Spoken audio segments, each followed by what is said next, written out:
पूज्य श्री का पावन सत्संग जोधपुर 28 जनवरी 2023 विशेष सत्र। उससे बात हुई तो वो बोलता है सबको सर्दी जुकाम हो गया, काढ़ा बनाया है, हमने भी पिया। अरे तू 40 साल से आश्रम में है, लंगोट का पक्का है। वासुदेवानंद, मैं तेरी प्रशंसा करके थकता नहीं और तू काढ़ा बना के पीता है और दूसरों को पिलाता है तो नालत है तेरे को और मेरे को भी। कितना लापरवाह गधा है तू, और मैं कितना लापरवाह बकवास करने वाला बाबा जी हूँ। अब मैं ये सत्संग की बकवास बंद करूँगा, तुम जैसों के पीछे सर नहीं खपाऊंगा। अब तुमने हमको अनुभव करा दिया, अब तुमको सुना सुना के फिर से सुनाता हूँ। कई बार पहले भी सुनाया हुआ है, फिर भी तुम अमल नहीं करते हो, तो मैं जो बोलता हूँ वो बकवास कर रहा हूँ। मैं अपने आप को मैं कोसता हूँ, किन गधों के पीछे बकवास करके मैं जिंदगी तबाह कर रहा हूँ। ऐसी ऐसी चिट्ठियाँ लिखते, ऐसी ऐसी प्रार्थना करते मेरा हृदय द्रवीभूत हो जाता है। मैं नजीक बुलाता हूँ तो देखता हूँ ये तो बदमाश है। 1 साल का अनुष्ठान किया डुंगरिया में, फिर 1 साल ये किया वो किया, अभी अहमदाबाद में हूँ। मन बहिर्मुख है, आपका सानिध्य चाहता हूँ। मैं सानिध्य दिया तो देखा कि ये तो बदमाश है। कमरे में मौन मंदिर अनुष्ठान का बहाना करके खाता पीता है, एंड्रॉयड देखता है और अपने शरीर को निचोड़ता है। समझ गए ना? 2 दिन में तो 1 दिन में तो मुलाकात होते ही उसका पोल खुल गया। ऐसे अभागे पापी लोग भी घुस गए हैं। सभी ऐसे नहीं हैं तो उससे खट्टे अनुभव भी होते हैं। कुछ छोरे छोरियां वैसे ही एंड्रॉयड के द्वारा तबाह हो रहे हैं। वो घाट वाले ने मेरे को कहा कि अब तुम्हारे उपदेश से लोग सुधरने वाले नहीं हैं, तुम हिमालय चले जाओ। मैंने उनकी ये बात मानी होती तो मैं बहुत फ़ायदे में होता, लेकिन मेरा जो है ना दयालुता डाकिन, लोग दुखियारे हैं, ऐसा है वैसा है। दयालुता ने मेरे को फिर से संसार में लाके रखा। उसका फल ये हुआ कि मैं कहाँ रह रहा हूँ सब जानते हैं। तो अब मैंने ये विचार किया है कि उन अंधों के आगे बकवास करना मेरे को अनुचित है। दूसरों को सुधारने की अब अवस्था नहीं है। मैं धीरे धीरे मौन की तरफ जाऊंगा ही। आपका कितना भी कुछ आग्रह हो वो मेरे पर दबाव नहीं डाल सकेगा। ये अभागे रोज सुनते रहते हैं, फिर भी काढ़ा बनाते हैं, पीते हैं, पिलाते हैं। कहाँ तो बाट बनावे ना दाल बाटी, तो बाटी में मिर्च और नमक डाल के वो खा के सम्राटों ने साधना की। कहाँ तो हमने मूंग उबाल के अथवा कभी कच्चे पक्के मूंग उतार देते क्योंकि पैसे खत्म ना हो जाएं। ऐसे साधना की, और ये हरामखोर आए हैं ऐसे रसोइये क्या क्या बनाते हैं। ये तो अपने आश्रम में जरा थोड़ा कंट्रोल है, बाकी तो कई जगह पर आश्रम में जो 5 स्टार में बने उसको पछाड़ दे।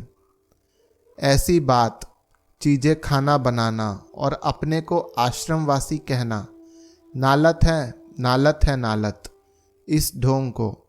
तो ऐसे ढोंगी बीच में सत्संग करना, ऐसे ढोंगियों के पीछे व्यवस्था करने में अपना सिर खपाना, मैं अपने को कोसता हूँ।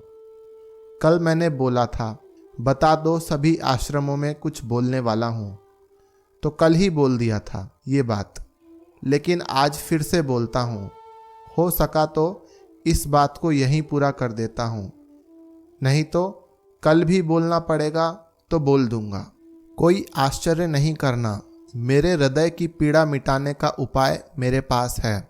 व्यर्थ का उपदेश देना अब जरूरी नहीं है, तो मेरा बोलना बकवास है आप लोगों के लिए, इसीलिए मैं अपने आप को सुधारूंगा।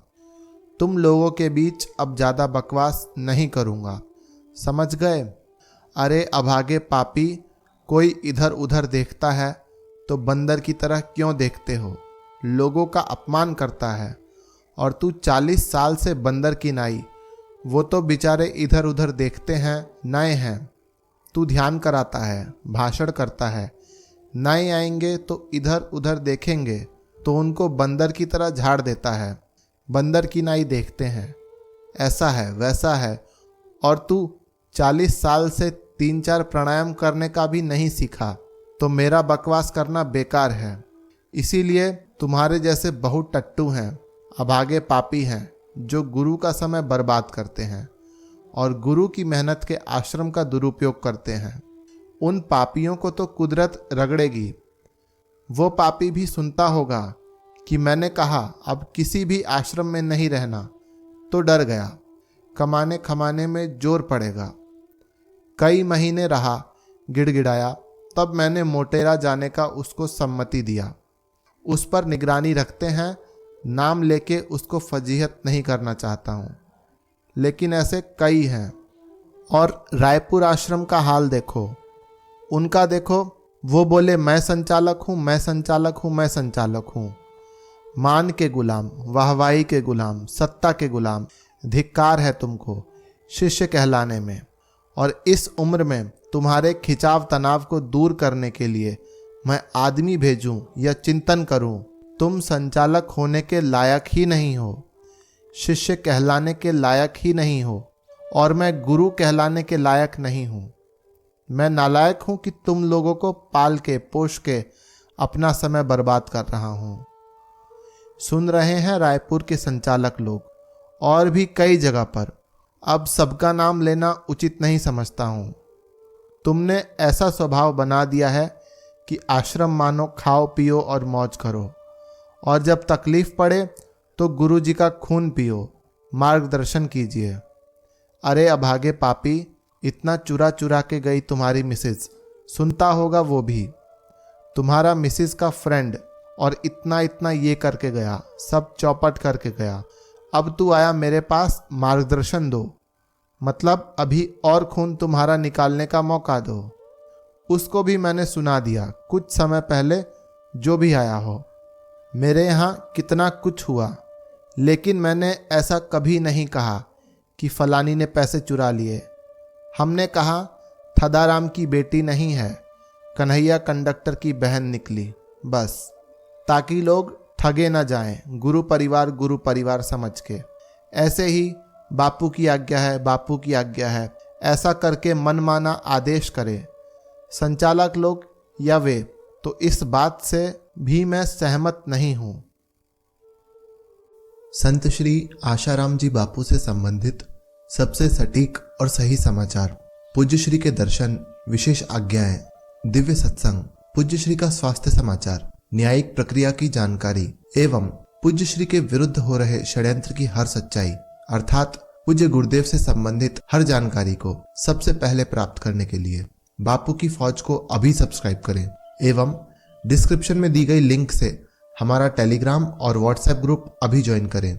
धन्यवाद। हरिओम।